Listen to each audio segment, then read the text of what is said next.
Evo, krenuli smo se spuštamo u podnožje Velikog kanjona.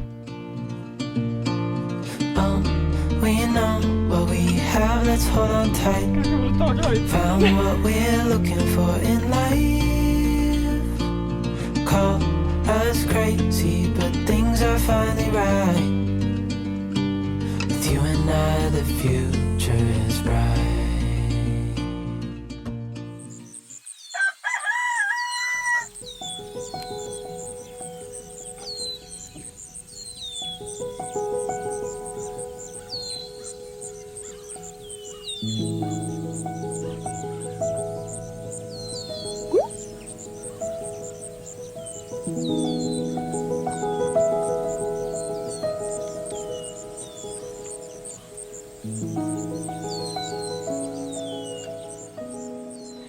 Hej ljudi, nalazimo se u RV parku u Sedoni. Stigli smo ovde sinoć.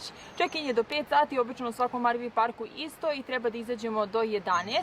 S vremena na vreme iskoristimo priliku da se priključimo na ove RV parkove, mada ne moramo svako veče, zato što mi u našem venu u principu imamo i struju i vodu, ali kao što sam rekla, s vremena na vreme dođemo u RV park kako bismo dopunili i struju i vodu. Ovaj RV park je jako lep, jako je veliki, ima jako puno vozila, mada meni ništa nije smetalo ni kada smo na onom besplatnom campgroundu pored Velikog kanjona proveli 2 noći. Zapravo ima neku svoju lepotu i dračka da ste potpuno sami u divljini i samo se družite sa dečevima i srnama. Ali da, malo civilizacije nije na odmet, tako da ću vam sada pokazati kako se zapravo koriste ti priključci za struju i vodu. Evo ovako, crni kabel je za struju, ovako izgleda, i struja nam se priključuje ovde. Samo da vidim. Tako. Gurnemo do kraja i treba da zavrnemo ovaj prsten, da ga zategnemo. I to je deo koji ide u naš ven. Onda svaki RV park koji ima priključke ima ovakvu jednu kutiju. I što uradimo, ovaj deo kabla ide u campground. Tako. I ovde sada već uključeno. U principu ovo je off and on switch. Samo treba da ga uključimo na on. To je to, trebalo bi da sada imamo struju. Da ćemo da vidimo. Ovo je kabel za čistu vodu.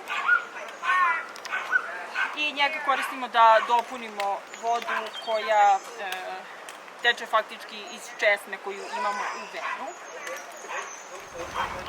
Ovaj kraj ide u campground, u česmu faktički ovde. I imamo crevce koje mora da se drži ovde dok god se puni. I rečeno nam je da kada čujemo da brboće, da onda zaustavimo, ali sada će Uroš morati da odvrne ovu vodu.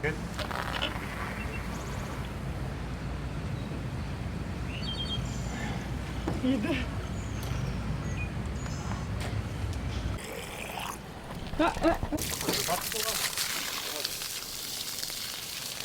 Pa nisi.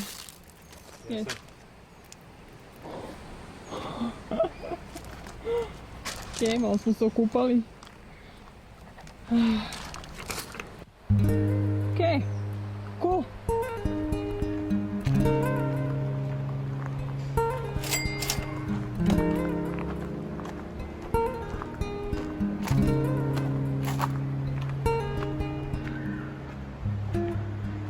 Ljudi, snimam telefonom jer je malo neprijatno da nosim kameru, zato što ovo su ipak privatna vozila ljudi, onda neću baš da snimam profesionalnom kamerom. Ali da vam snimam prije kako izgledaju ovi RV kampovi. Prošli put u RV kampu smo bili u Seligmanu na ruti 66 i ovo je sada drugi put. Prethodne 2 noći smo spavali na besplatnoj faktički šumi koja je namenjena isto za kampovanje. Kao što sam rekla, moramo s vremena na vreme da platimo neko prenoćište da bismo dopunili aparate. I evo ovako izgleda ovaj campground koji je inače vrlo fancy. Prošli onaj u Seligmanu je bio mnogo jeftiniji, ali nije bio ni ovoliko veliki. Prosto je bio onako više bazičan.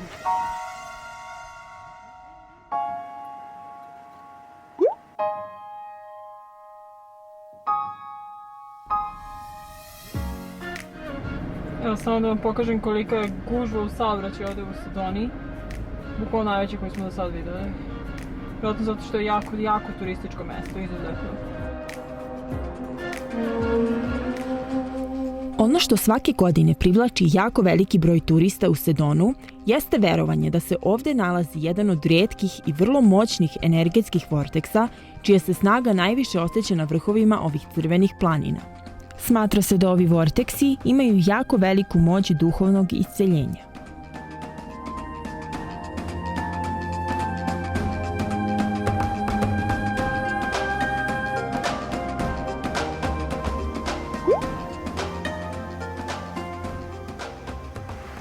Evo došli smo do te kapele Svetog Krsta koja se nalazi iza mene.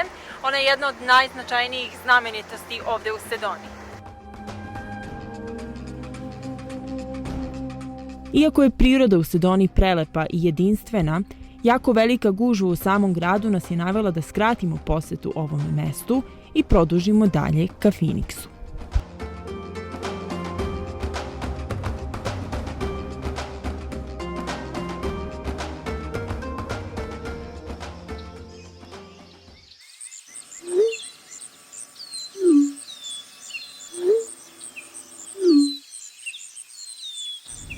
Desi ljudi, dobro jutro iz Phoenixa. Stigli smo ovdje sinoć, malo smo okasnili, bila je jako velika gužva na ulasku u grad, tako da smo se smestili tek oko 8 sati. Noćili smo na jezeru koje se zove Pleasant, koja je zapravo jedna od velikih atrakcija ovdje u Phoenixu i bio je plan danas da obilazimo po gradu, međutim toliko je vruće, ima preko 40 stepeni, mi smo se skuvali i noćas, jedva smo mogli da spavamo, tako da ćemo vidjeti šta će od toga biti u stvari od našeg obilaska Phoenixa danas. Evo da im pokažem kako izgleda ovo jezero. Nismo prilazili dole jezeru, mada vidim tamo u daljini da dosta ljudi ovdje zapravo kampuje.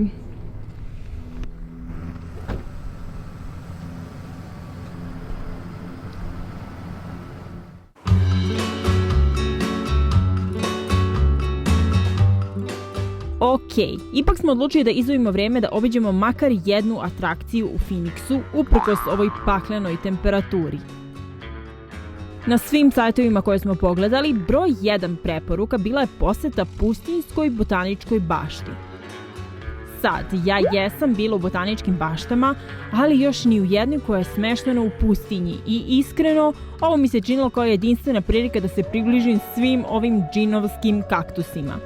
Ljudi, ko deli moje oduševljenje ovim kaktusima? Pogledajte ih, molim vas. Kako je ovo dobro.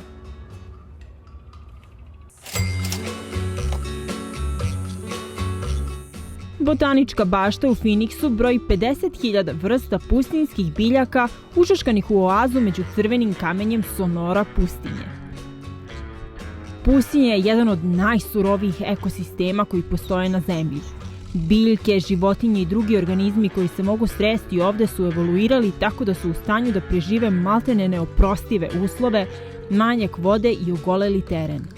Ovdje, u pustinji, samo najjači opstaju. Ja očigledno nisam od tih jer nisam još ni krenula da obilazim, a već sam nagazila na kaktus, naravno pokušavajući da snimim nešto ovako. Samo sam zakoračila bukvalno na ivicu, jedno da se približim, naravno da snimim nešto. I samo kada sam se udaljila, pogledam nogu, onako mi trnje viri iz noge. Ne znam kako sam to uspela, ali ajde. I time se završava naš obilazak Phoenixa, bilo je kratko i slatko, ali sledi nešto duže i još slađe. Saznajte o čemu je reč u narednoj epizodi. Mada do sada je ovo sve vreme oko nas pustinja. Vidimo da ima oči, nos. Da ima jako puno zmija, škorpiona, pauka. Ovako, ovo je mapa koju smo dobili.